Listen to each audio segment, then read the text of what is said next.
દાંત ખોતરવાની એક સામાન્ય ટેવ એક યુવક માટે જીવલેણ બની શકતી હતી. સુરતમાં 19 વર્ષીય યુવક દાંત ખોતરતી વખતે ભૂલથી એમ્બ્રોઇડરી મશીનની નીડલ ગળી ગયો.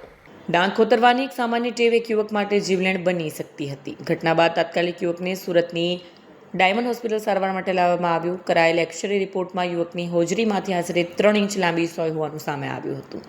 દાંત ખોતરતી વખતે ભૂલથી એમ્બ્રોઇડરી મશીનની નીડલ ગળી ગયું. પરિસ્થિતિની ગંભીરતાને ધ્યાને લઈ ગેસ્ટ્રોએન્ટ્રોલોજિસ્ટ ડોક્ટર નિલેશ ગોઢાણી અને તેમની ટીમે મોડી રાત્રે સફળ ઓપરેશન હાથ ધર્યું. ડોક્ટરની ટીમે બીના વાડકાપે માત્ર એન્ડોસ્કોપી પદ્ધતિ દ્વારા પેટમાંથી સોય સુરક્ષિત રીતે બહાર કાઢી. સફળ સર્જરી બાદ યુવકને પીડામાંથી રાહત મળી.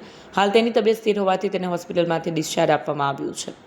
દર્દીના પરિવારે સમયસર સારવાર અને સફળ ઓપરેશન બદલ ડોક્ટર નિલેશ ગોઢાણી સહિત સમગ્ર હોસ્પિટલ સ્ટાફનો આભાર માન્યો.